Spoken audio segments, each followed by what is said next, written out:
guess that's my cue. Okay. Hi, everyone. Welcome to chapel. Hi. I hope you had a good lunch. I'm full of corn dog and tater tots and those toaster strudel things. And strudel bites. There you go. You know, I'm really full. I hope you had a good lunch, Cory. Okay. Anyway. So, okay. Do you guys remember, like, a few months ago when I did the Abbie Baker rapid fire questions with Joe Lamont? You remember that? Okay, good. Some of you do. Okay. Well, I'm going to do that again with Cory Wasson today. Let's go. So basically the rules are, I'm going to ask you some questions, and then you're going to just say the first thing that comes to your head. Okay. Okay. Ready? Okay. Let's go for it. Favorite cereal? Captain Crunch. Favorite animal? Oh, monkey. Favorite color? Blue. Sports team? Favorite sports team? Oh. Go Bucks. Okay. I don't watch sports. Favorite food? Favorite food, Skyline chili. Pizza topping? Pizza topping. Bacon. Brand? Bacon. Is that a brand? Yeah, that's a brand. All of the above, That's bacon. what I would wear. Okay. Ice cream flavor? Ice cream flavor. Plain vanilla. I don't eat ice cream. Wow. Song? Favorite song. Yeah. Ooh, top of the head. You got it. Right now I've been singing Defender, which I told you guys about from my dream. That's a good one. If you know Defender, I like that. Yes. Okay. Netflix series. Netflix series. Yes. Guys, I'm a missionary. These are all. If this is nothing that's in Africa. Okay. Netflix series. I watched the series of unfortunate events. I heard that was good. Flashback to childhood book Yeah. series. I liked it. All right. Store. Favorite store. There's a French grocery store called Carrefour that I really like. Anyone been to France? I like Carrefour. Carrefour or whatever. Okay. Movie. Favorite movie. I like the Avengers movie that just came out. Ooh. Infinity War Part 1. Yes. There you go. Okay. And I'm eagerly awaiting Infinity War Part 2. Is that Endgame? Let's Yes. go. Okay. Restaurant. Favorite restaurant? Oh, I said Skyline, but I also like Longhorn. Ooh, good one. Steak. How do you order your steak? Medium. Good job. That's a good choice. Favorite season? Favorite season? Summer. Favorite... Oh, well, no. Is a hot dog a sandwich? No chance. No. Is cereal a soup? Is cereal a soup? No, I'm not feeling it. No. Is this? I don't think so either. Is this contentious? Do some people believe it's a soup? Yes. My sister believes it with all of her heart. I know. It's the worst. That's There's no terrible. meat in it. There's no... Okay, anyway. Favorite Bible verse? Favorite Bible verse. You know, Yes. that's the thing a chapel speaker should be able to say. I don't know. I've been meditating on Isaiah 42. It talks about Jesus and his humility. I've been kind of stuck there for a little bit. Nice. Okay. Favorite holiday? Favorite holiday? Christmas. Everyone Nice. likes Christmas. Of course. Favorite meal of the day? Definitely dinner. Late dinner. I eat like agree. 8 p.m. dinner. Me too. I eat at like 10 o'clock. Moroccans eat it like 10 p.m. So I love late dinner. Ooh. Favorite vegetable? Favorite vegetable? I like asparagus. Asparagus is a good choice. Yeah. Okay. Favorite sport? Favorite sport? Video esports? Okay. No, I'm just kidding. Not really. No judgment, no judgment. No, not for real. Wait, so I played soccer. I like soccer. Weren't So- you like a track? I did track and field as well. Pole Yeah, vaulter. I thought so. But I like soccer better. Yeah. Yeah. Okay. These last few are like a little longer, so. Okay, let's go. Okay. The first one is, what is a funny story you have from high school? I'm ready for this. Okay, I'm ready to. All right. Here we go. Once upon a time, how every good story should start. So I made the switch from public school to private school, right? So I came in as a 9th grader into Troy Christian. And when I made the switch, at the beginning, they had this like new student orientation party. Do you guys still do that when someone they're coming in 9th grade and they have like a new student thing? Okay, so we have a new student party, I'm there, and I meet this super cute girl named Katie, okay? I'm like, oh, what's up, Katie?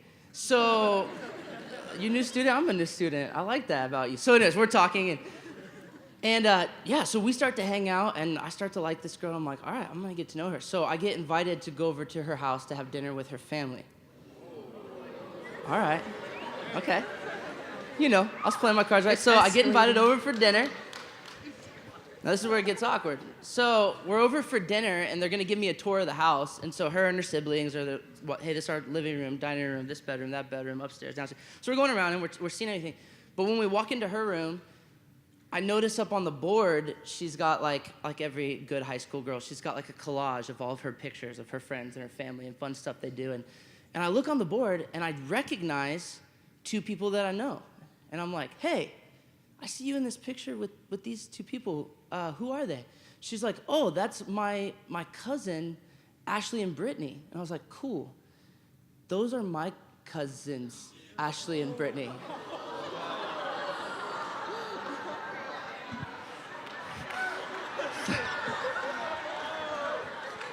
I was like, all right, I gotta go. So what we find out is that no blood, but it was like second cousin here, second cousin. But there was a cousin, there was mutual cousins. And I was like, all right, we're gonna keep this a secret. So we're like, we're not telling anyone. There's no blood, it's totally fair. We're gonna keep this a secret, no one's gonna know. But a couple weeks later, I'm talking to my best friend, and at that time named Caleb, and I'm like, hey, Caleb, here's the deal, bud. Met this girl, Katie, I like her, but here we got mutual, like, second cousins, no blood, there's divorce, there's remarriage, it's like, there's nothing, but I just gotta tell someone. And he's like, no, don't worry, bro, I won't tell anyone. I won't tell anyone, I love you, best friends, secrets. I'm like, yes, you know. Monday morning, I walk in the hallway, first thing, everyone's like, cousin love! And they're shouting it in the hallways, making fun of me as a freshman, and that was my introduction to Troy Christian High School. So now you know I didn't want to come. So anyways, that's my awkward, embarrassing, funny story from high school. That was a good one. I don't think many people can say that's happened to them, you know? Okay, that was a weird transition, but we're just gonna go with it. Okay. Just let it be awkward, just leave it for a second. Everyone feel it. All right, well, the second one is, how did you meet your wife? My wife, Katie? Well, we were in high school, and I found out she was my cousin. No, I'm just kidding. That would be so... No. Wouldn't that be so weird? I'm like, Katie, come on up, and everyone would be like, oop. I just threw up in my mouth. All right. So, my wife, when I graduated from college, I went out to be a student in our training school for missions. And we met there. So she was out being a part of that ministry. She was actually in a different ministry, so we became acquaintances. We don't have like a crazy moment where it went down, but we were acquaintances, and then we became friends, and then we both were on the same team that went to Morocco together. And so we started dating in Morocco and went from there. So it's pretty slow romance, kind of slowly grew an affection for each other. So no huge moment, but yeah. But that's where we met. So, but kind of cool to get to date overseas. So we did all of our dating like in an foreign international city. So that was pretty cool. That's pretty. Not everyone gets to do that. So. No. Okay. Well. What's up? The last question I have is, what did you name your kids and why? Yeah, that's a great question. Okay, so kids' names. I have a daughter who's 3, and her name is Adeline Jubilee Wasson. And we named her Adeline because we were asking the Lord to give us a name for her, and my wife had a dream, and in the dream she heard the name Adeline, and she woke up from the dream and she looked up the meaning of it. I mean, there's 2 things. There's one, Adeline is connected to Lynn, and all of our moms have Lynn in their name. So Danette Lynn, her mom's name is Lynn, my stepmom, Cheryl Lynn. So Lynn is in all of our moms' name. We wanted to honor our moms. We love our moms. So Adeline, but it means she who dwells beside the torrent. It's this kind of intense name. It's this idea that torrent is like stirred up waters. And it kind of just gave us this visual imagery of someone who's intense and passionate and who could kind of dwell in that place. And even God, who I think of as a torrent, someone who's passionate and intense, that they could dwell with God in relationship. Jubilee, we just kind of, name felt right to us. We didn't know this, but that year actually happened to be the year of, for Jews, they still kind of keep track of when the year of Jubilee is. And it's only every 50 years, and she was born in the year of Jubilee, which we didn't know when we felt that name for her, but we found out later through people who know about that stuff. So that was cool. So Adeline Jubilee, and then we got David Zeal Wasson. He's 1.5. and really felt that passage where, I mean, Jesus says it, but David says it first, that zeal for your house consumes me. And David was a man of worship and prayer who, Psalm 27:4, one thing have I desired, that one thing I seek, to dwell in the house of the Lord all my days, to gaze upon his beauty, to inquire in his temple. So David's this guy, he loves worship, he loves prayer, he loves to be in the temple, he loves to be in the house of the Lord, and he felt zealous about that. And so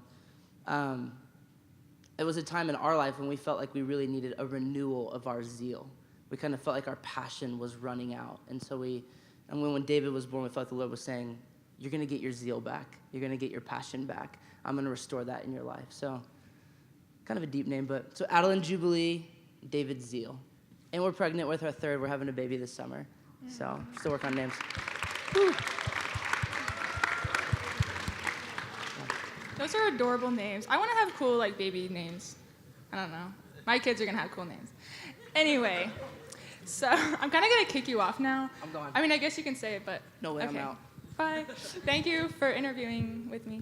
Okay, so now is kind of like my transition time, but something that stood out to me in what Cory just talked about, actually, and he did this in his talk, an hour ago, whenever he last talked, and it was just like the image, like how, I mean, he had a dream, about becoming a missionary, and he had a dream before he spoke about what he spoke about today, and then his wife had a dream about the baby, and that actually, like, reminded me of a time, I haven't really thought about it much, but there was a time I had a dream, and it was weird because I was in my bathroom, and I looked in the mirror, and then instead of seeing my reflection, I saw Jesus, which is really weird. But his arms were open, just like this. His heart was kind of exposed. He was wearing a long robe, and I remember it really vividly. But I don't know. It was just cool to see that, that it was kind of almost like Jesus is just always there with you. No matter what, he's just. I mean, I saw him in the mirror. It's like he was behind me.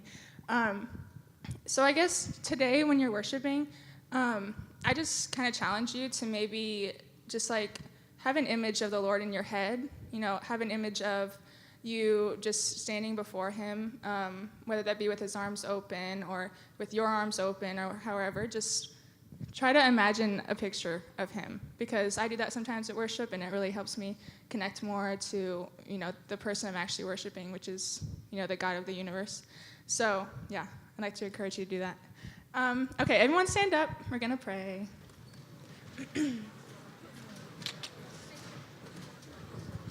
All right. Let's pray. Okay.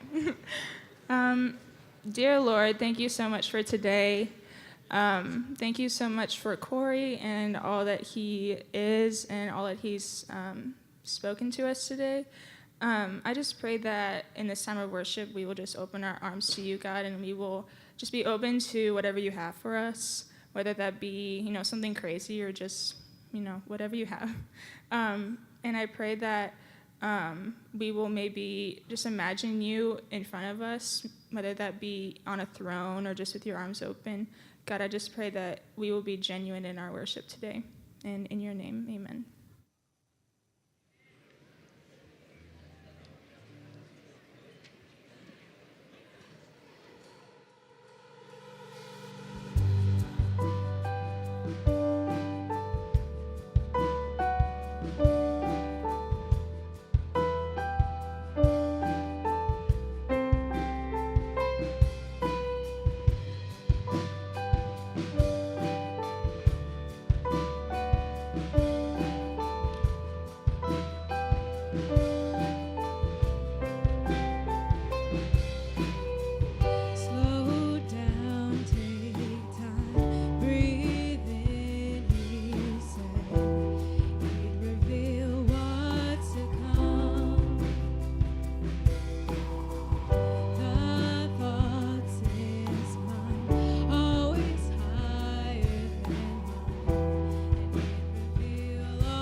In the waiting,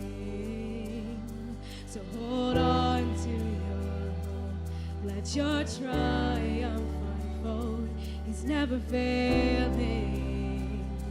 He's never failing.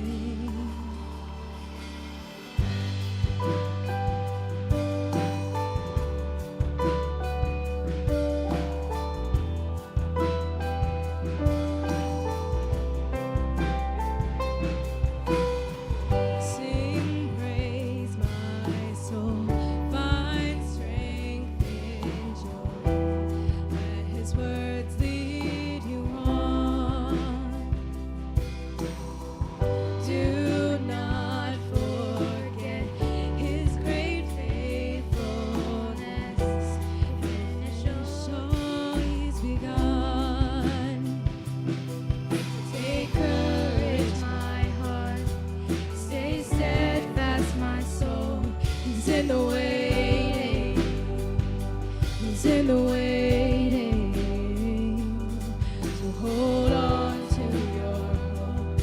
Let your triumph unfold. He's never failing. He's never failing. Take courage, my heart. Stay steadfast, my soul. He's in the waiting. He's in the waiting. So hold on to your hope as your triumph unfolds. He's never failing. He's never failing. Oh, who holds the stars? Who call them each by name? Will surely your promise to me that I will rise in your victory.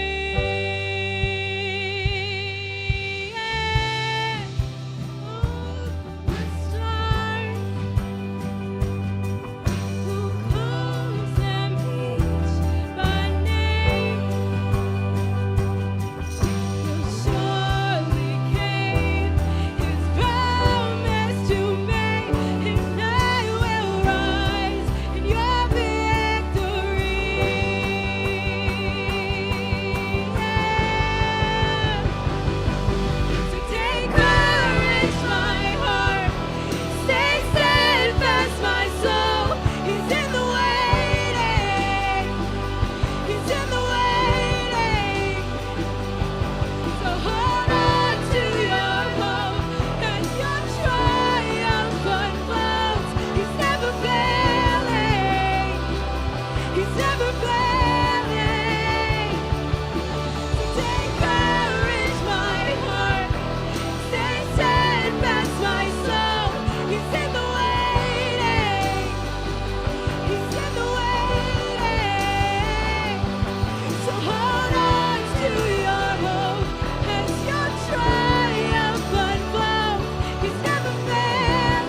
Steadfast my soul. He's in the waiting. He's in the waiting. So hold on to your hope as your triumph unfolds. He's never failing. He's never failing. He's in the waiting. He's in the waiting. He's never failing. He's never failing.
Dear Heavenly Father, I thank you for this day.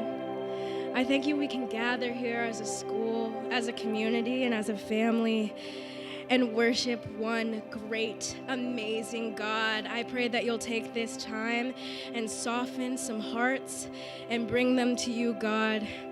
I pray that you'll just open the minds of everyone here and that we'll be able to hear this beautiful message and not just take it today and take it tomorrow, but take it to the rest of the week and the rest of the year, and that it'll make a difference in our lives. In your name I pray, amen.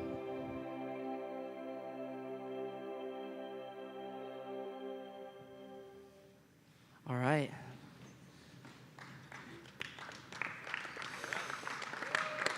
All right. Dude, your guys' chapels are so cool. Do you guys know that? There's lame chapels happening all over America. Right now, they're happening. Lame chapels. And you guys are in like, look at this. What is this? It's like Bethel. It's like, you guys have these awesome, like, it's like being in a conference. This is so cool. And worship team. Good job. I don't know where you guys are at, but you guys have really strong singers and musicians. You know what I'm saying? I don't know if you guys have heard a lot of high school bands, but sometimes they're not so great. But you guys are doing really well. So that was just amazing. Wow. Okay, you guys ready? All right. I'm going to pray for us. I want to get a little bit more vulnerable with you guys this afternoon, if that's okay. We kind of started out this morning, and one of the things that I found is there's a thing that I like to call faux vulnerability. And faux vulnerability is this. Faux vulnerability is when we share something with someone else that appears to be vulnerable because it's maybe like a detail about our lives, or something that was hard, or something that was painful, or something that hurt. But it's something that kind of happened in the past, and it's like it's already done, and we've moved beyond it. And so even though it seems like a really vulnerable thing to share, it's like not really that vulnerable of a thing to share because we kind of already feel resolved. You know what I mean? And so sometimes you can pretend to be vulnerable, or you can offer faux vulnerability to others without being truly vulnerable, because it's something that it doesn't hurt anymore. And there's not really real risk. When you put it out there, there's no sense of like, oh, this is actually risky for me to tell you this, right? When you move into depths of vulnerability, you'll know that you got there, because when you attempt to share it with someone, when you attempt to bring it forward, there's like a sense on the inside like, oh, this might cost me something. To tell you this, to be honest about this, to share this with you, that could cost me something. That could cost me my reputation. That could cost me my image. That could cost me maybe something in our relationship. Being honest could make our relationship more difficult or more painful or create tension, right? Bringing forward this idea could maybe create division or create conflict or create like a conversation that you don't want to have. That's when vulnerability starts to get real, right? It's not, we're moving beyond faux vulnerability into what I would say is genuine, authentic, true vulnerability with other people. And so us, if I could kind of speak as us, like as a room, but also for you guys as a culture, I think one thing that you guys should aim for with one another, and this is something that I think is pretty lacking in most high schools, but is to reach for vulnerability within your culture with one another. Meaning in your friendships, in your relationships, even in the classroom, even with your teachers, even with your coaches, that you would be reaching for vulnerability, which means you actually have the willingness to go there, you know? And I can remember being in high school, and I'm pretty sure, I can remember mostly just joking my way through high school. I don't know if you guys have had this, but I'm like, wow, I went pretty much 4 years not saying anything that was important to me. You know what I'm saying? Like, not saying the things that were actually inside of my heart, but just going with the flow, socializing, joking, talking about this, talking about that, but not actually, you guys know what I'm talking about? You can walk up and down the hallways, and you can see people, and you can banter. You guys know what banter is? So you can go back and forth saying stuff, and you can be in the classroom, you can go back and forth, you're joking, and you're just talking, but it's always surface. Right? It's not the things that you really want to talk about. It's not the things that you would really want to say if you knew that someone was listening, if you knew that you could be heard. But you just stay there because it's scary to go deeper than that. Because it's vulnerability, because it's risky, because it could cost you something to go deeper than that. Does that make sense? And the sad thing is it doesn't end after high school. A lot of people will graduate from high school and they'll go to college and they'll stay in that same place.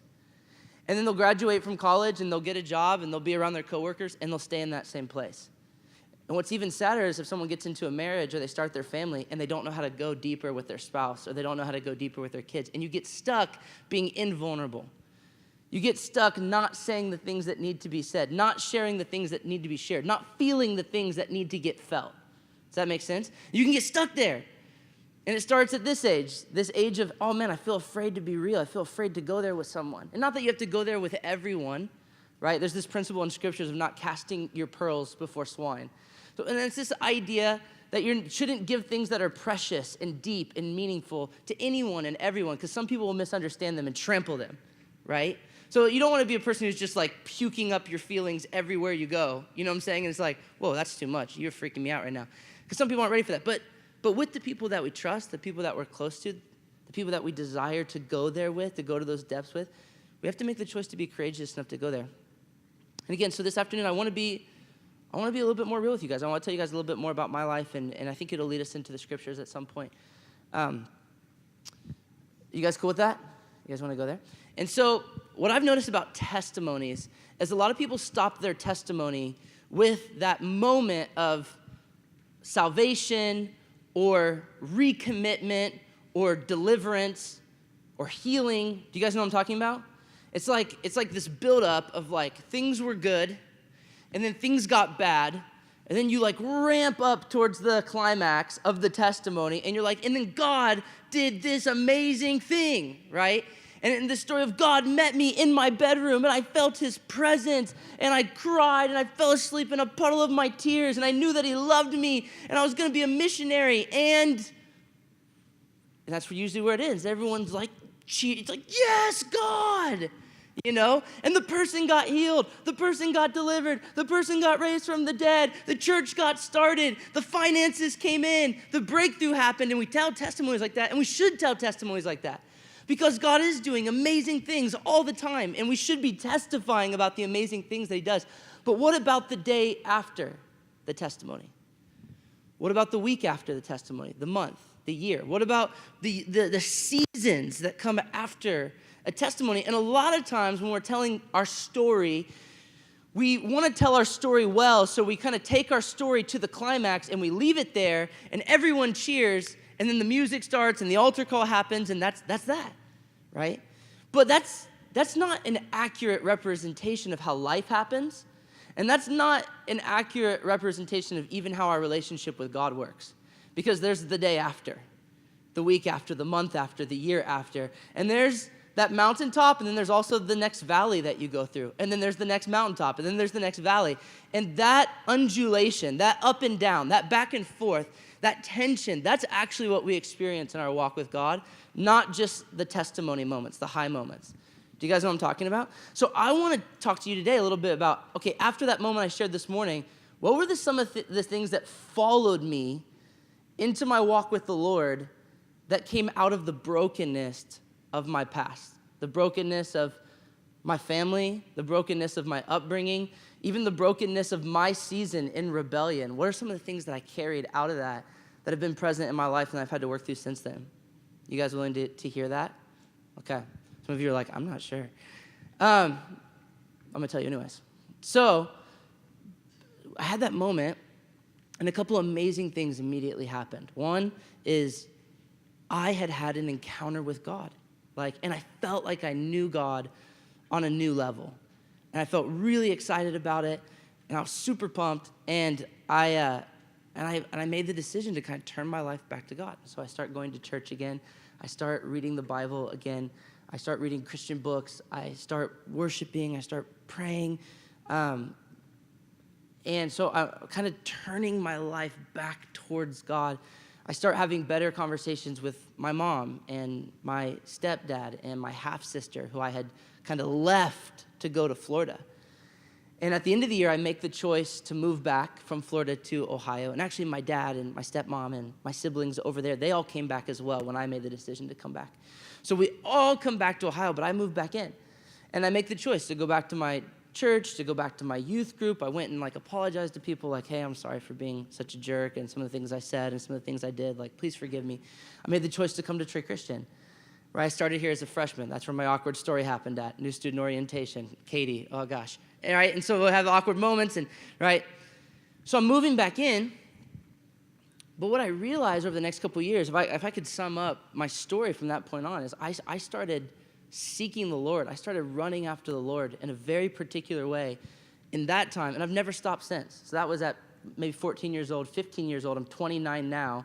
So I'm over a decade of kind of sprinting in this one direction. My life took a turn right then in junior high, 8th grade, and I don't feel like I've ever turned back. I've been running.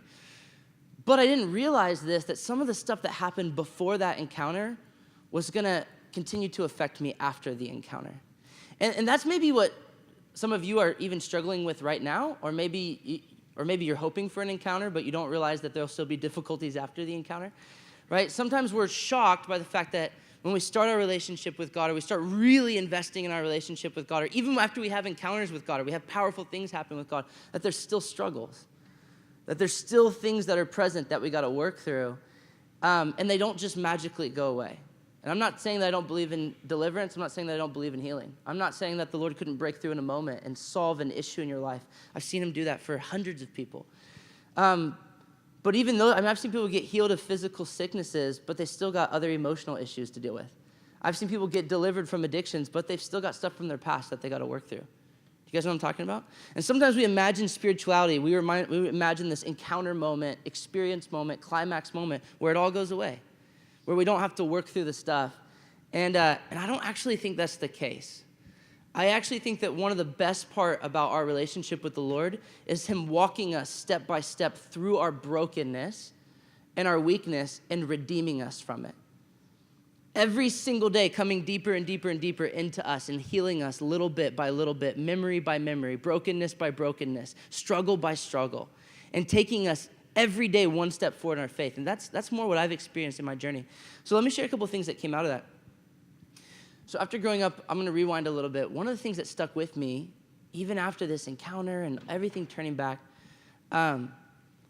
So one of the things I noticed in my high school years and my college years was a couple themes in my life. One, I noticed that I had this really weird orientation towards male leaders. And what I mean by that is that I kind of noticed through high school and college, and it was a pretty subtle thing, but I noticed that I would gravitate towards male leaders, but I would gravitate towards male leaders with a sense of like, almost a neediness, if I could use a word for it. Like, I really want you to notice me. I really want you to pay attention to me.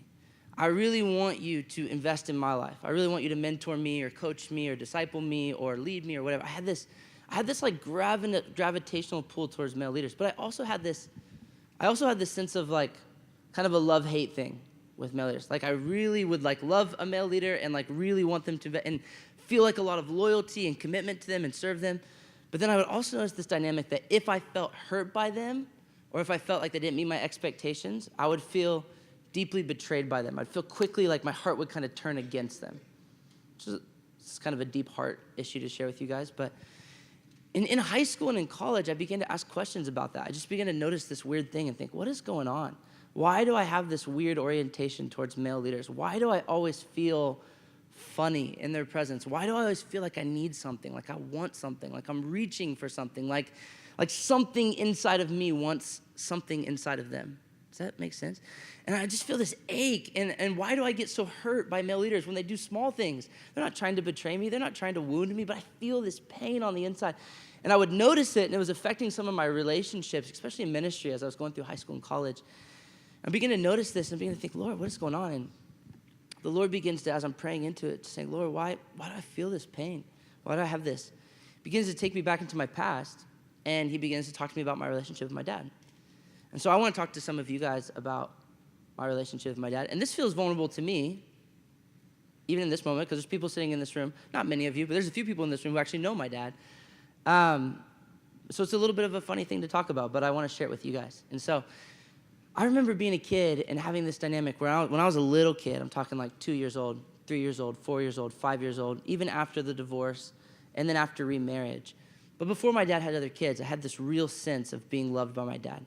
So my dad is this really cool guy, even for the few people in this room who know my dad. He's really funny. He's really enjoyable. Like, he makes great jokes. He's cool.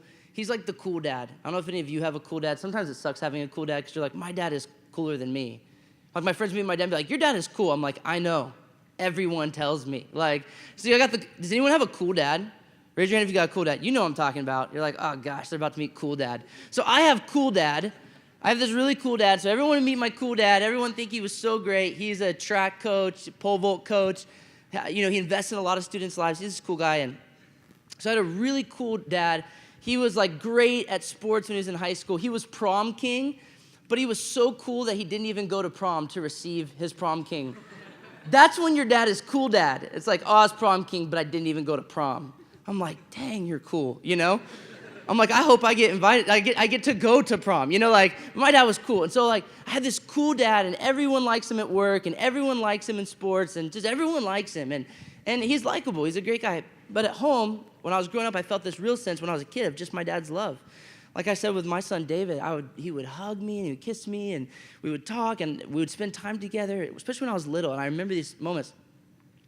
But as I got older, and especially after he got remarried and after he got other kids, I began to feel this distance come into our relationship. And I'm not exactly sure why it happened. Even to this day, I'm not really sure why the distance was created. But I just felt like my dad started to pull away from me.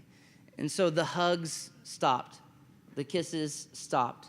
The I love you stopped. The I'm proud of you stopped. Like, for some reason, it just felt like the faucet kind of turned off. And I saw him still, like, being affectionate with, like, my other brothers and siblings. Though later, as the years would go by, I'd watch the faucet kind of turn off for each of them as well. But for some reason, when we went from being kids, like young kids, to being older kids, my dad kind of shut down with each one of us.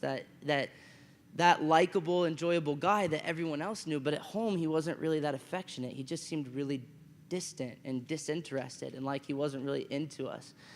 But I was the oldest, so I was the first one to experience this. And so part of my childhood was feeling like if I could put it into a sense, it was this feeling. My dad loved me. My dad liked me, but something happened, and I don't know what happened, but my dad stopped loving me like that. He stopped liking me like that. And it was, I don't think I would have known this like in junior high or high school or even college. I don't think I knew how much that affected me. But that started to become this real thing on the inside of me of why does my dad not love me like he used to? Why does my dad not like me like he used to?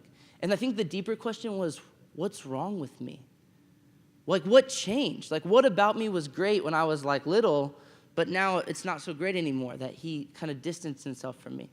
And so I can remember being a kid and starting to kind of want to get that relationship back with my dad. And so I started to pay a lot of attention to what my dad expected of me. And I really wanted to meet his expectations because I really wanted him to love me like that again. I wanted that relationship back again with my dad. And so I thought to myself, okay, I know how to get it. If I meet his expectations, if I do what he wants me to do, then that's what's going to lead to it. And so I didn't make that conscious decision, but it was an unconscious way of living that I began to give myself to meeting my dad's expectations. And so I noticed that my dad likes people who are good at sports. So I became good at sports. My dad likes people who are smart, so I became smart. My dad likes people who can engage in a good conversation, who can debate, who can get into an argument and hold their own. He has a value for that. So, my dad likes that. I'm gonna be like that. And so I progressively kind of become more and more this person. My dad has a little bit of a rebellious attitude, kind of rebellious when he was in church and rebellious when he's a little bit kind of, he likes to kind of push himself, when he likes to push against things, he likes to challenge and he likes to, so I kind of became this person who's like, that's kind of the way you want to be if you want to be like dad. You kind of don't give in to the expectations. You kind of do the opposite of what people are expecting. You break the rules. You're a little bit edgy. So I start becoming like this, and all in an attempt, I didn't realize this until way later, but I'm trying to get my dad to pay attention to me. Hey, Dad, here I am. Remember that kid that you used to love so much? I'm right here. I'm awesome. I'm smart. I'm really good at sports. Check out my trophies. Look at my grades. Look, I'm a really good conversationalist. I'm getting opportunities to speak in front of people. I'm dynamic. Come on, Dad, pay attention to me. Notice me. And I couldn't ever seem to get his attention back. I couldn't seem to get that affection back that I was hoping to get from him. And I think that was a pretty big struggle for me. Why won't this work out? And I remember kind of growing up, my dad had been my hero. I just thought he was the coolest, most awesome guy. And when I moved down that year to get to be with my dad in Florida, I got to see his life, not just when I visited him in his home with split custody, but I got to live with him. And I got to see him every day. And what shocked me getting to live with my dad this year, every single day was, my dad's actually not as great as I thought he was. I thought he was this hero. But then I kind of realized, and I think a lot of us when we're in junior high and high school actually begin to realize that our parents might not be as great as we thought they were when we were kids. Maybe some of you are having this experience in junior high or in high school where you're like, my dad is actually broken. My mom is actually broken. They're like a person. They're not just dad or mom, but they've got stuff going on in their life. And so I start to pay more attention. I'm thinking, snap, my dad's not that great. He's kind of impatient, and he gets angry, and he doesn't talk to his wife that well, and he doesn't really know how to relate to his kids, and he's really good at his job, but he doesn't really know how to be at home. And I start to notice these, man, my dad's not that great. And we got in a couple big fights that year, and I remember one fight in particular. I ran away one night because our fight got so intense, yelling at each other, and I thought it was going to come to blows. Both of us were there's a way that men get when they're having an argument that indicates that we're about to hit each other. There's just your body language, I'm about to hit you. And I'm looking at him you about to hit me. You're a lot bigger than me. So that night I ran, I'm man, it got really intense. We had this big argument. I ran away that night. I came back later, but I remember this night I'm sitting on the roof. I ran away, came back home, climbed up on my roof, didn't go back inside yet. They're searching for me. They can't find me. I'm up on the roof, and I just remember having this night and just realizing, my dad's not my hero anymore. It was kind of the loss of this. I kind of gave up, if I could explain this night. I kind of gave up on my dad loving me. And this was a real turning point for me of kind of giving up. I'll say it in a bigger sense. I didn't just give up on my dad, but I gave up on having a father. So there's this night where I kind of decided in my heart, you know what? Dads aren't worth it. fathers aren't worth it. Like, you think they're awesome, you think they're going to be great, but at the end of the day, they're just going to betray you and disappoint you and leave you feeling empty. So why even try? I'm done with my dad. And I kind of closed off the relationship and moved on. And I would, until this, things are getting better now in my late 20s, but for a long time, it was just kind of real distance between us. And no close heart connect anymore, no attempt to have that closeness. You guys with me? That was kind of vulnerable. Stick with me. So I get into high school, and what I begin to notice as I progress through high school, and then I get into college, and then even after graduating from college, being in my early 20s, I begin to realize, after years of having pushed this away, like that was like, if that happened when I was 14 or 15, I'm talking when I'm 24 or 25, so a decade later, I begin to realize that I'm still carrying that thing around. Right? I have this weird dynamic, like I said, with male leaders of kind of wanting them but not wanting them. Loving them but kind of not loving them. Wanting to trust them but not trusting them. Wanting to believe that they're for me but not feeling like they're for me. You know what I'm saying? When they would make a mistake, anyone else I could forgive really easy, but if a leader made a mistake, if a leader did something that hurt, feeling so shut down towards them and feeling like, oh no, I can't open back up to you. And wondering what, and realizing, oh snap, I'm still holding on to all those things that had happened in my past. And where it really got difficult for me was when it came to the Lord. And so I remember being, in my early 20s and starting to hear sermons about God as a father, right? And we all know that God is a father. And I had known that God is a father, but I start to hear some really powerful, really compelling, really convincing sermons about God as a father and the need to encounter God and experience God and relate to God as a father. And so I'm wanting to do this. I'm feeling this. I want to know the Father. I want to relate to the Father. I want to be connected to the Father. I want this. Jesus is always talking about his relationship with the Father. The disciples are saying, Jesus, show us the Father. Show us how to be with the Father, right? I'm like, this is in the Bible. I need this in my life. But every time I would sit down to try to talk to the Father, I would just feel like my heart would shut down. All of that intimacy that I would feel if I thought about Jesus as my best friend or Holy Spirit as my best friend, my heart would be like wide open. Even thinking about Jesus as the bridegroom, which is like a thing in the Bible that describes him as being like a lover, someone who loves us deeply. That felt great to me too. But then when I tried to think of the Father, I just feels like everything inside of me shut down and just got like, "Rrr." And I would feel that, and I feel like I couldn't say. I'd try to pray. I'd be like, I love you. Like, it felt like it wouldn't come out. It didn't feel like it. I remember when I hear people pray things like Abba or Daddy, or Papa or whatever. I hear people pray these like really intimate language for God, and it just felt so weird to me. Like, I'd hear someone say that, I'd be like, that feels slimy to me. Like, ugh. Like, I'd hear them say Papa or Daddy, and I'm like, oh, you can't talk to God like that. Like, it just didn't feel like I could go there. You guys know what I'm saying? Okay, I'm going to press pause on my story, and I want you to open your Bibles. Get out your Bibles for me. We're going to go to Luke 15. We're going to come back to my story here in a few minutes. I push the threshold of your vulnerability. We'll breathe. We'll just talk about Bible here for a few minutes, and then we'll come back and we'll see if we can go there again.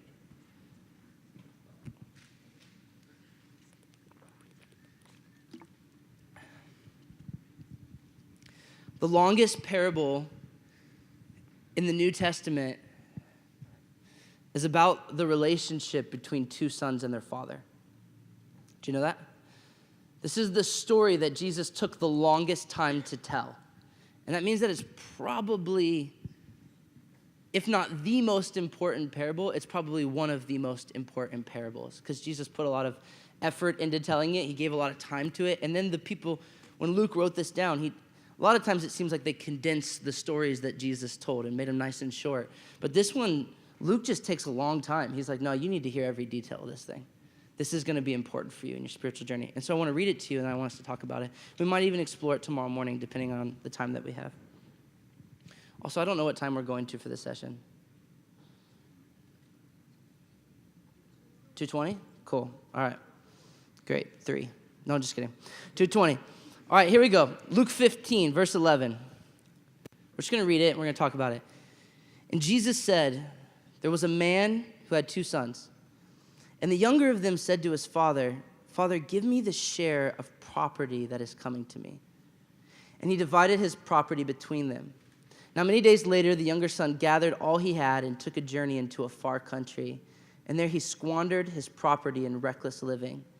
And when he had spent everything, a severe famine arose in the country, and he began to be in need.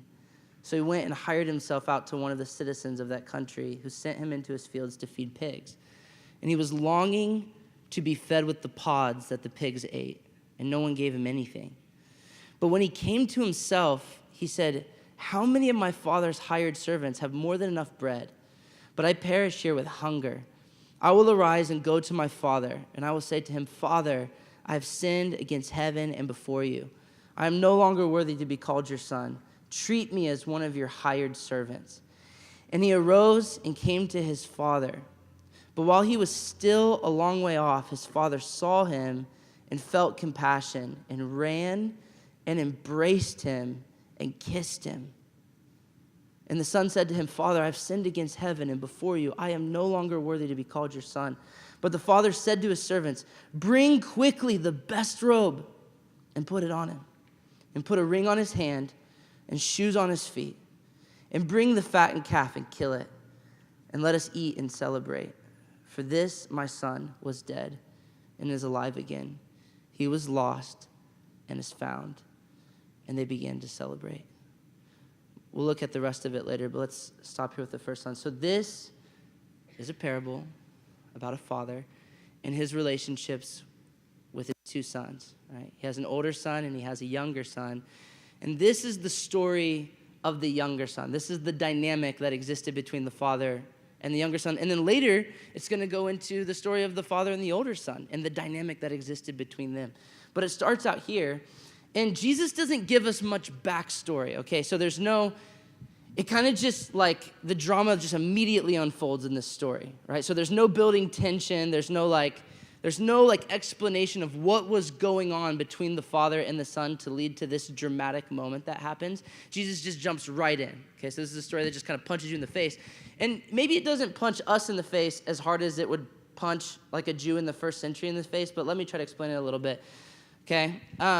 So Jesus says, hey, there's this younger son, and the younger son goes to the father, and the first thing that he says to him is, "Father, give me the share of property that is coming to him." Or another way to say it is, "Father, give me my inheritance."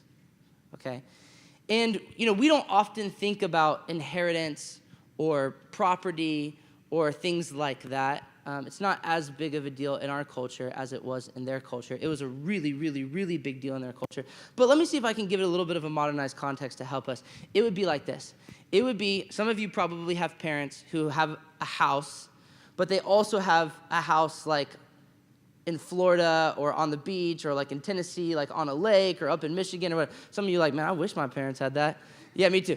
But some of you, your parents do have that, or you know people who have that reality. Can I get a hand raised if you know what I'm talking about? All right, they got their main home and they got a vacation home. You guys know what I'm talking about? All right, I'm getting head nods all around. Okay, so imagine this. Imagine that, and a lot of people, when their grandparents die or when their parents die, they get given that property, all right? So while the grandparents are alive, they share the property, they use it for vacations. While the parents are alive, they share the property, they use it for vacations, but then later it becomes theirs, and then they get to share it. Okay, so imagine this. Imagine that your grandpa builds a cabin on the lake, right? And it gets passed down to your dad, and you know that one day it's gonna get passed down to you.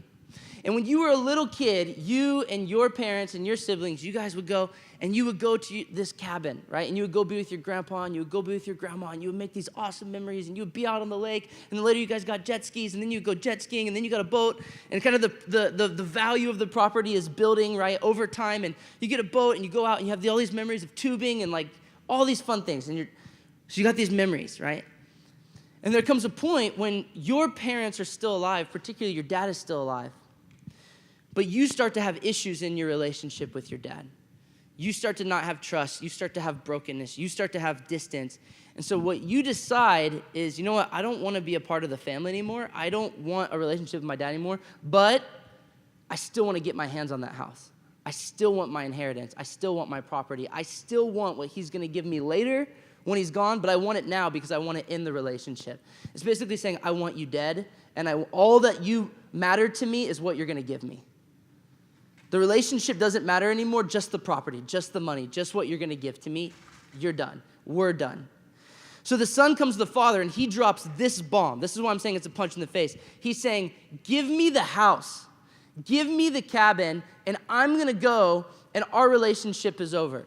All those memories that we were gonna make at the cabin every summer, yeah, I don't want that. All the times we were gonna go on vacation together, all the times we were gonna get on the jet skis together, all the time we were gonna get on the boat, and my kids are gonna be, and I'm gonna let you be grandpa now, and we're gonna, no, I don't want that. Things are so broken between us, things are so distant between us that I wanna take this and I wanna go my own way. I'm leaving. So they have this throwdown moment in their relationship. And what's interesting is the father says yes. So the father says, okay, you can have it. It's your inheritance. It's your property. I was going to give it to you later. I was hoping that we would share it all these years together, that we'd make memories together, that we'd have this in relationship together. But if you want to take it and go your own way, you can go. So he gives it to him, and it says a couple of days later, he packs up and he rolls out, right? And it says he goes and uses it. So instead of using it for something productive like business or to actually have the property or to start a family, or he goes and he spends it on reckless living, right? So this kid is obviously in rebellion. Like this kid is obviously like heading away from the father, heading away from everything that he had been for. And he goes on this journey and he spends it all, right? And he gets himself into a situation. He spends his inheritance, right? He doesn't have his property anymore. He doesn't have the money. And he's not able to continue that reckless living. And everything that he had kind of gathered around him, when the money goes, it all dissipates. Which is interesting that when his relationship with the father was all about the money, that relationship broke. And then later, all the relationships that came around him that were about the money, all those relationships broke as well. Kind of an interesting dynamic there. So he's got nothing, and he doesn't have enough money, so he has to go get a job. And he goes and gets a job, and it tells it it's a really low job, kind of at the bottom, right? He's out feeding pigs, and no one cares about him, and no one's doing anything for him. No one's doing any favors for him. No one's lending him money. No one's taking him out to dinner, right? He has to eat with the pigs. He's worse than a servant in a sense. And he has this moment, and it says he came to himself. He starts to suddenly think, what am I doing? Right? And he says, I should go back to my father. But suddenly he begins to have all these feelings. And if you really read in it, some of what he's saying, he says, I want to go home. I want to go back to my father. But the issue is, I feel so stupid about what I did. And I feel so much guilt. And I feel so much shame. And I know it's my fault. I don't feel like I can go back. Like, I don't feel like I can go back and try to re-engage with the relationship. I feel like there's no hope for us to have a future relationship.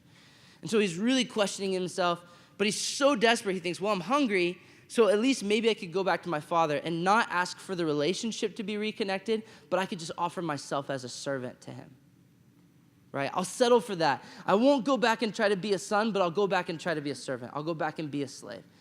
And that's the type of dynamic that we're going to have between us, right?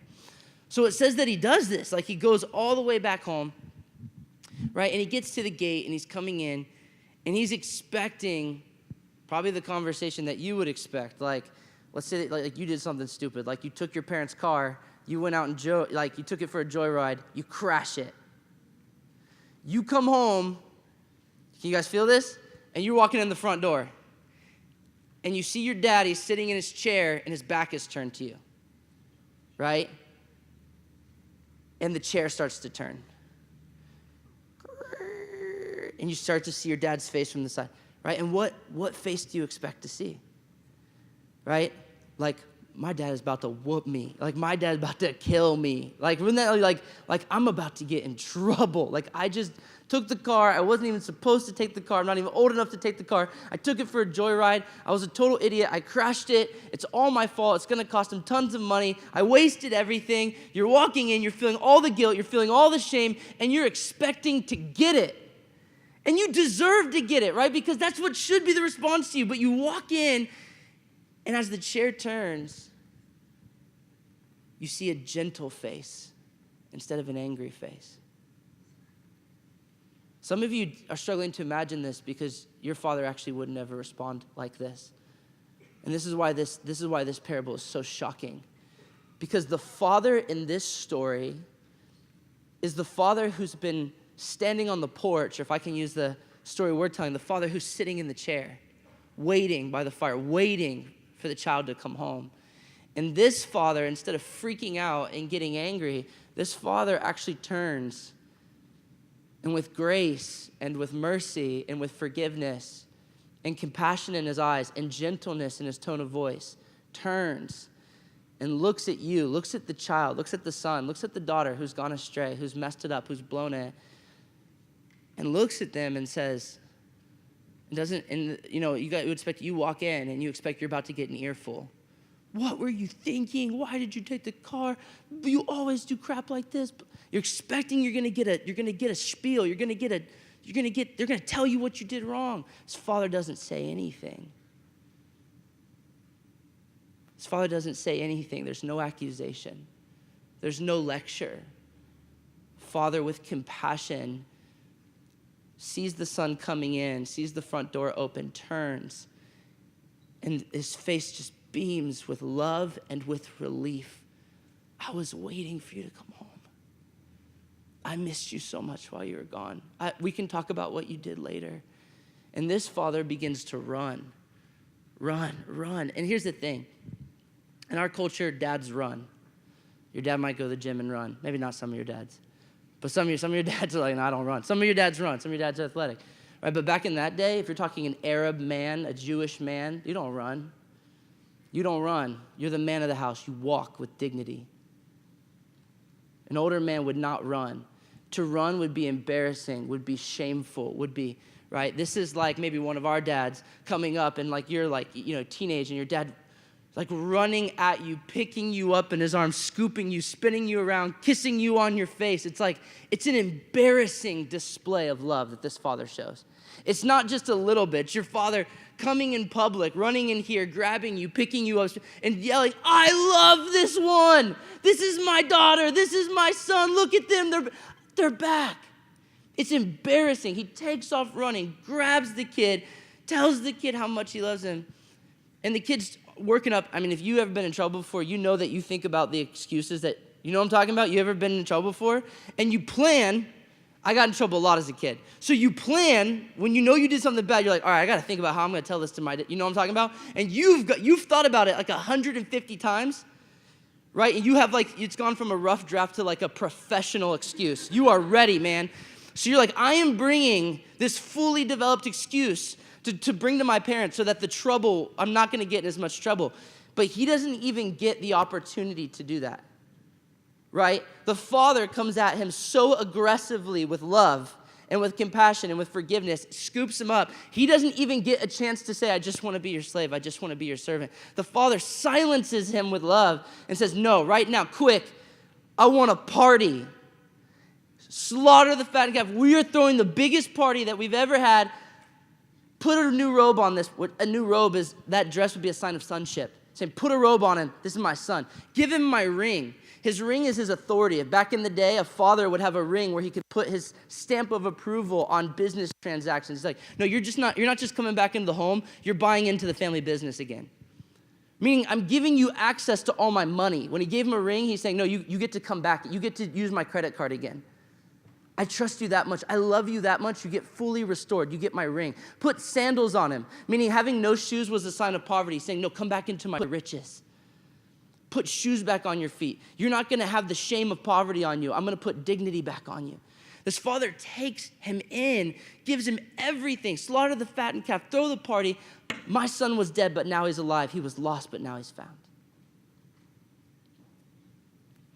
I want to pause there.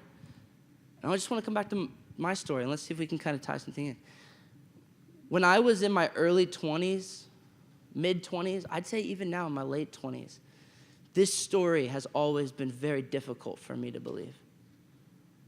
Maybe for some of you sitting in the room, this is an uncomfortable story because you can't imagine a father responding to you like that in your brokenness and in your weakness.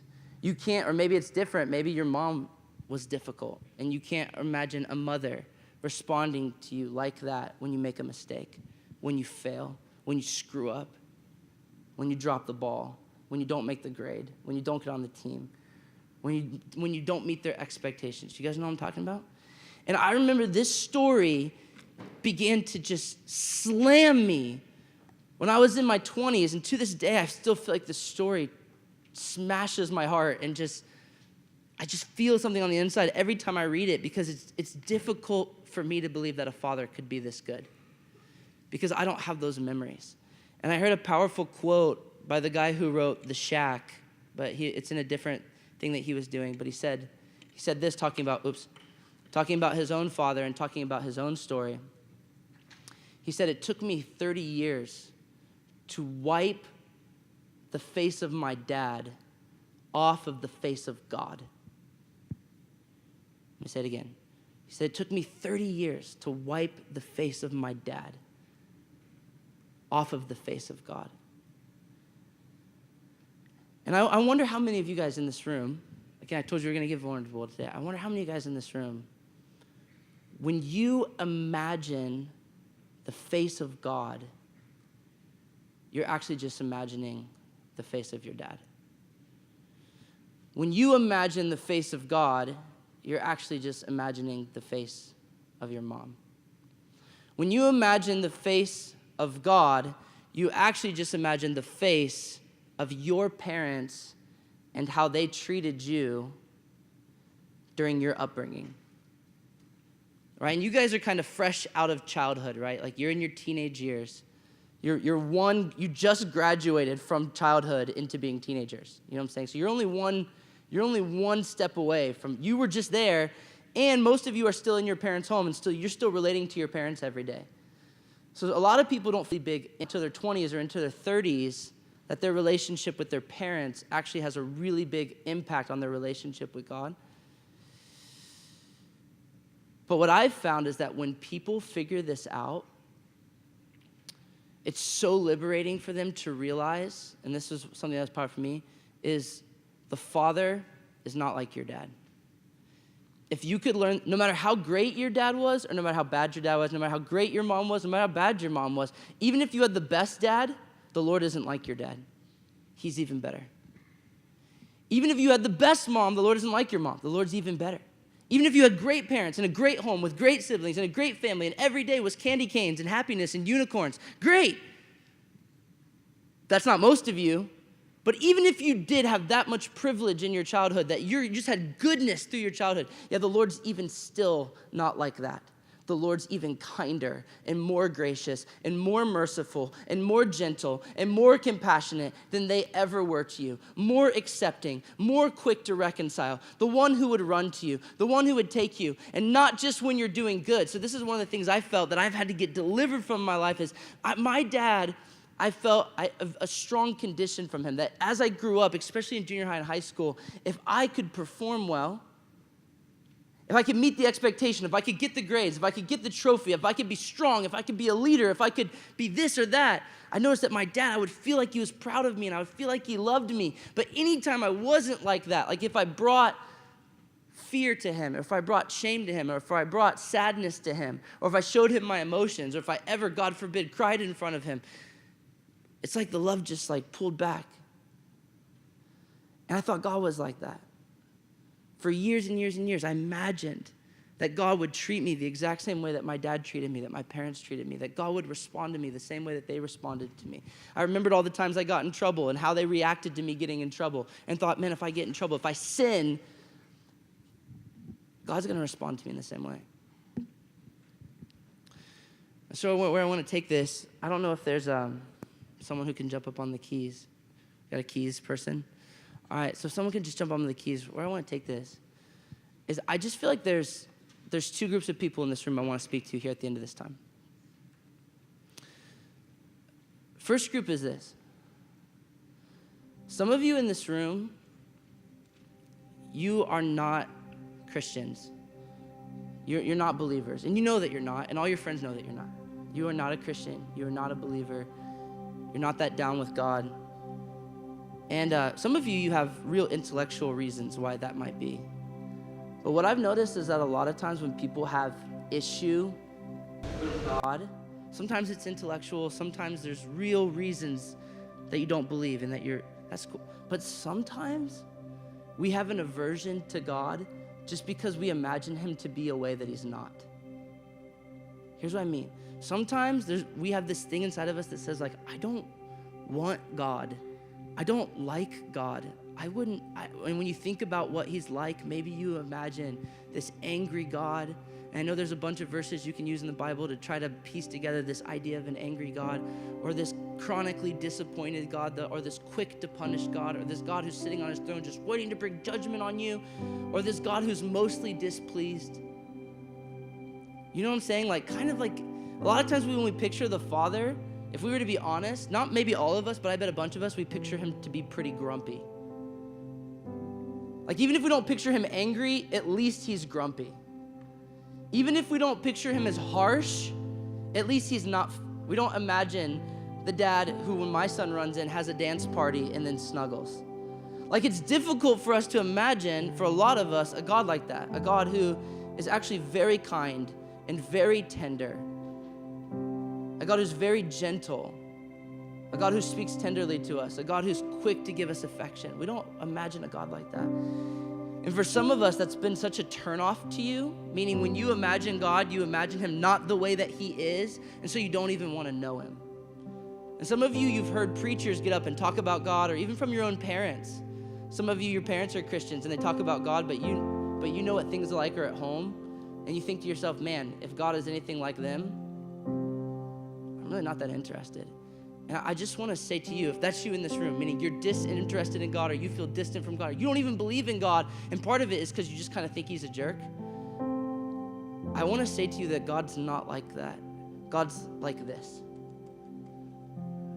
And if you go through this book, and if you actually start to read the stories and read the sentences and read the parables and read the way that God is revealed in this book, if you would get to know this Father, not what you imagine, not even your dad, not even your mom, not even your pain projected up onto him. But if you would go into this book and start to get to know him, I'm telling you, you are going to meet the most amazing person you have ever met. This Father will break you into pieces in the best way with his love, shatter all your defenses, put you back together again, heal you in such an amazing way.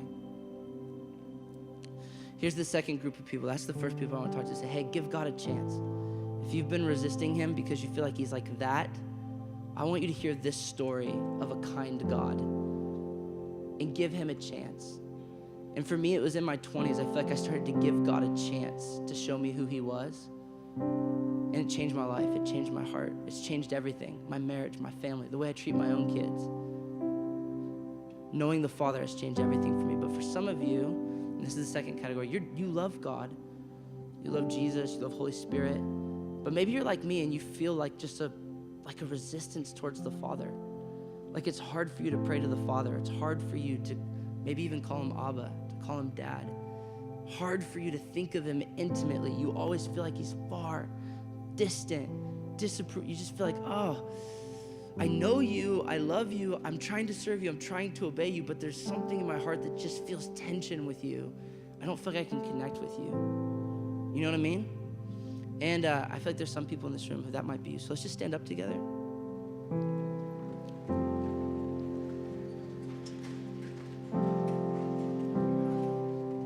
So here's my question for you. I want you to close your eyes. All across this room, close your eyes. No one's gonna sneak attack you. Close your eyes. And we started today trying to imagine Jesus. Well, I want to ask you to do something a little different. I want you to try to imagine the Father.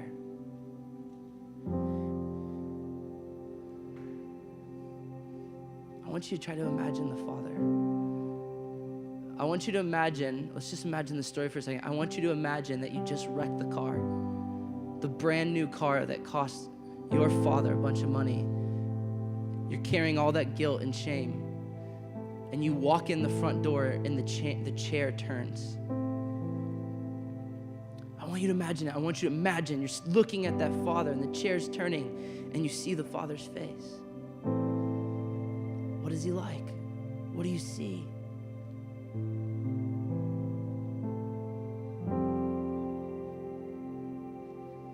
Do you see angry eyes or do you see gentle eyes? Do you say, eyes that are full of rejection, eyes that are condemning, eyes that say, you idiot, how could you mess up again? You're so stupid. That's what you always do. You always blow it. You always mess up.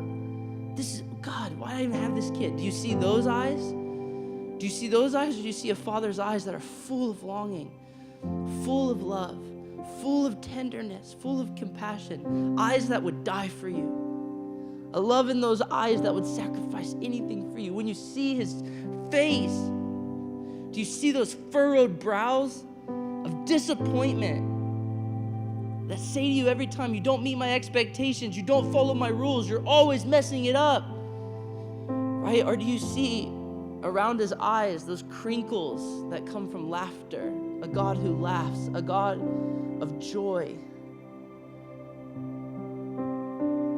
a God who likes you, not just loves you, not just puts up with you, not just tolerates your presence, a God who likes you, a God who really, really, really likes you. Can you see it? Can you see his gentle eyes, his loving eyes, or do you always see him different?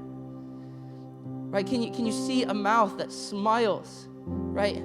Can you see a smile on the face of God, or is it always in a perpetual frown? Stoic, no emotion, no passion. How do you see him? And here's what I would say today. If it's hard for you to see the God of Luke 15, the face of the Father in Luke 15, the Father who runs and who hugs and who kisses and who welcomes home and who throws a party and who puts the robe on and the ring on and the shoes on and says, I'd give you anything. If you struggle to see him today, then I want to pray for you. And so I'm just going to come up here just like we did last time. And I'm coming up for this altar call. This is me. I'm not done with figuring out who the Father is. I'm not done getting healed from my own father wounds. I've still got issues in my own life. If you're with me and you're saying, I struggle to see that happy Father, that approving Father, that loving Father, then I just want you to come forward. I know this one's a little bit more vulnerable, but if you're like, I want to see him differently. I want to see that loving face. Let's take a moment right now and you can move.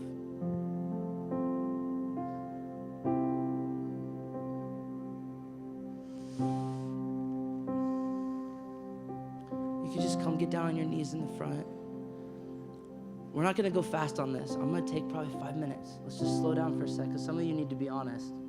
It might take you a couple minutes to be honest.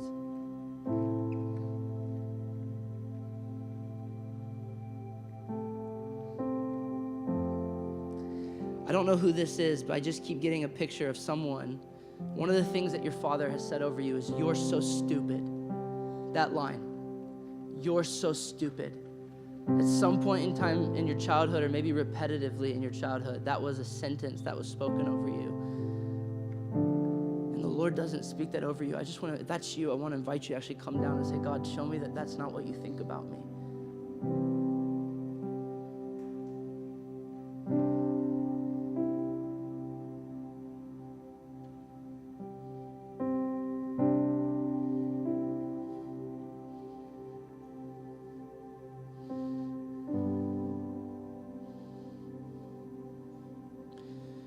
Just getting another picture of just a girl in this room who, this might be multiple, but I'm just seeing one specific picture.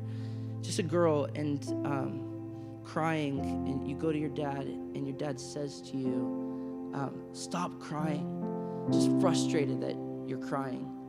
And maybe that's happened often through your childhood, and it's just this thing of like, hey, don't bring me your emotions, don't bring me your heart, don't bring me your sorrow. Don't come to me when you feel overwhelmed. Don't cry with me. And you even maybe feel that with the Lord. Like the Lord wouldn't want you to come to him like that. But I want to break that lie off of you today and say, no, actually God would want you to come to him and to cry with him and to bring your heart to him and to bring all your emotions, even your negative emotions, to him. And you can be broken with him. You can be messy with him. You don't have to hold it together with him. Even if you feel like you have to hold it together all the time, you don't have to hold it together. Not with him. Not with the Father. You can be broken with him.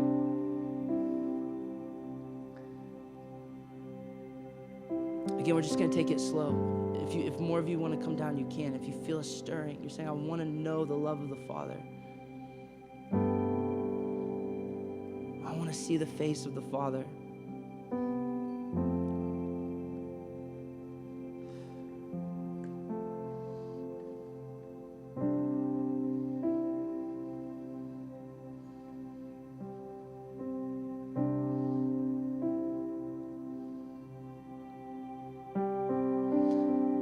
Another picture. Again, I feel like there's maybe a young man in this room, athlete, tall. I feel like you play basketball. And I feel like probably no one else would know this because you come off strong and cool, but that you really want your dad to be proud of you. It's like everything to you. Like, I want him to see me, and I want him to be proud of me. And I feel like the Lord would just say to you, I already see you. My eyes have been on you. I've been watching you every day. I love you. I love you. You don't have to prove yourself to me. I'm proud of you. I love you. And I just feel like if there is someone in the room who's like that, the Lord just wants to show you right now that you don't need your dad to be proud, though he probably already is. But that your Father in heaven is actually watching you. His eyes are on you. He's proud of you. He's watching you. You have his attention. You don't have to live for approval.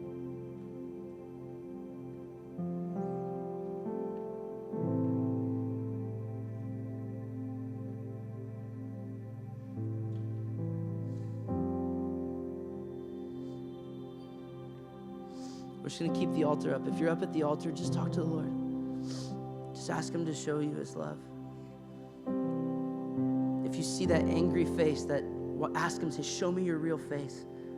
Show me your heart. Show me how you actually feel towards me.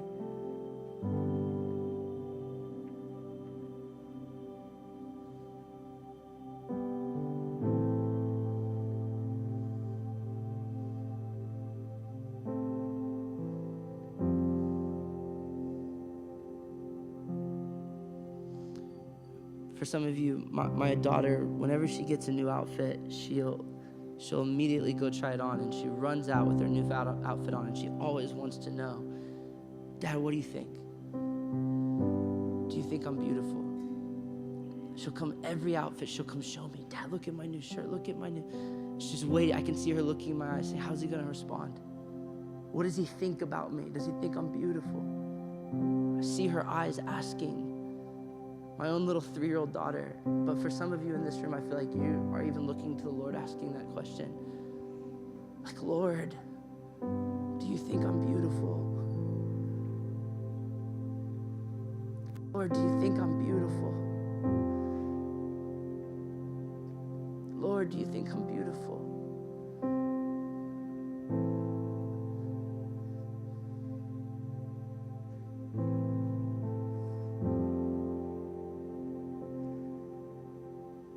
I just feel like there's some of you in this room, you don't know that. You don't know that the Father thinks you're beautiful. So you're trying all kinds of stuff to try to feel beautiful.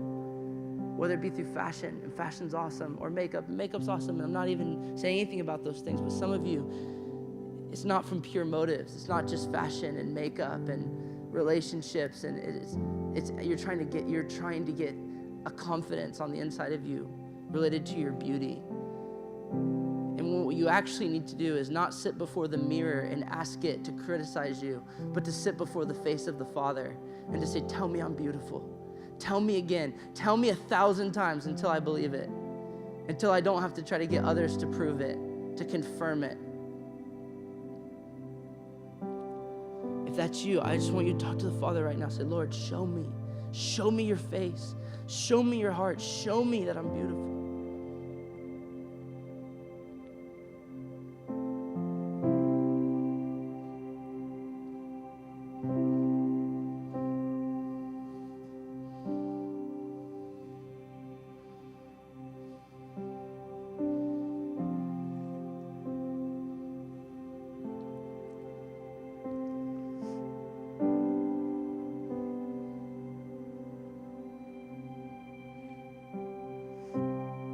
Here's what we're going to do. We're just going to pray for each other as we close out. If you're close to someone up front, just get next to, if you're a guy, get whatever the closest guy is. If you're a girl, get next to the closest girl, whatever. Get next to someone who's close to you in the audience, just whoever's, just in little groups of 2. So kind of pair off. I know it'll take a second, but groups of 2 to 3. I just want you to find someone. I just want you to pray for them right now. Even if you know the Father, even if you feel like the Father is kind, man, we all need to feel the love of the Father every day. It's like John 15. Jesus says, abide in my love. We have to abide in love. We got to stay in it every single day. Ephesians 3, we're supposed to put our foundations into love, our roots down into love. So even if you know this today, maybe you need to know it a little bit more. I need to know it more. So just pray. I want you guys to pray for the person next to you, even if it's a little uncomfortable. I know some of you probably, this is weird, but just go for it. Pray for the person next to you and just say, Lord, reveal yourself as the Father.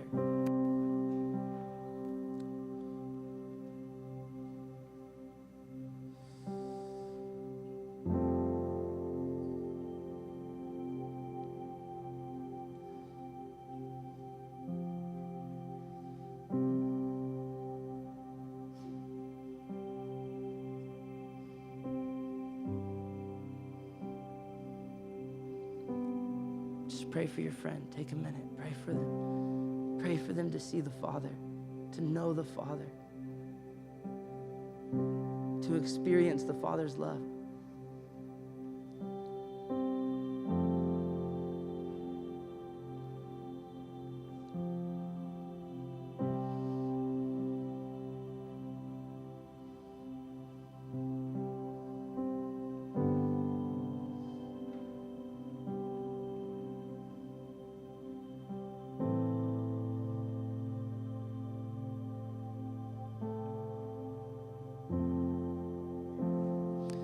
I feel like just one more thing to share as we're closing out. I feel like some of you have so much tension in your relationship with your parents. Some of you right now, you go home every day and things are cool. But some of you guys, you go home and things are crappy with your parents right now.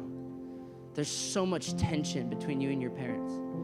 And you feel it when you go home. It's just like this strain between you and your parents. And I feel like there's some of you in this room that you just feel hopeless. Like, this is not gonna get better. This is not gonna get better. I'm not gonna be able to have a relationship with them. Some of you are like literally counting down the days to graduation. You're thinking, I just wanna get out of this freaking house. I can't do this anymore with you. And I just wanna give you hope today to say, God can restore your relationship even with your parents, even with step-parents. I would say even of my own family, me and my stepdad, we butted heads all through high school. And the Lord, I began to pray for him when I was in college, and his heart began to change, and my heart began to change. And I feel like over the years, we've come into a much more beautiful, intimate, close father-son relationship. But if you would have asked me when I was a junior in high school, do you think you could have that relationship with your stepdad? I'd say no chance. We're not gonna be close. We're never gonna figure each other out. We're always gonna miscommunicate. We're always gonna argue. There's always gonna be tension in the relationship. Let me just say to you guys, it's not true. The Lord can redeem families, even broken families. The Lord can redeem parent-child relationships, even broken parent-child relationships. He can put things back together. It's what he does. A lot of times it takes time and humility and forgiveness, but God can do it. So I just wanna give hope to some of you who are having a hard time at home right now. So here's what I'm just gonna do if it's okay, Tom, I'm just gonna do like a soft close. Is that cool? So here's what I'm gonna do. I'm gonna close out, I'm gonna pray for us. But if you're someone that maybe this is like touching you're like, oh man, I can't go to class right now, I'm a mess. I need to like get my mascara off my video. Like if that's you right now, it's okay. You can maybe you could just take a few minutes, but we're just gonna do a soft close. You feel ready to go, you can head to class. But if you're here at the altar and you need a little extra prayer, you even want me to pray for you, I'd love to pray for you. We're going to close out. So, Lord, I thank you so much for this session. I thank you for these students. I thank you for their willingness to go to these deep places together. I know some of them are probably uncomfortable with this, but they're trying their best to go there. And, Lord, I just thank you for the ones who are being touched in this room, who are being encountered, who are allowing them to feel things that they need to feel. Some of them who are reaching to know you and to see you as you are. not the way that they imagine you to be. And Father, I ask that you would break in. Abba, I ask that you would show us how gentle you are, how loving you are, how kind you are. Show us your face, God. Show us who you actually are. Show us the way that you love us, God. Even tomorrow, God, I ask that you would increase, God, that you would do even more. In your name we pray. Amen. We're going to go ahead and dismiss. If my ministry prep class, you guys can just meet real quick with me. But if the rest of us can put the chairs away, that would help out. So.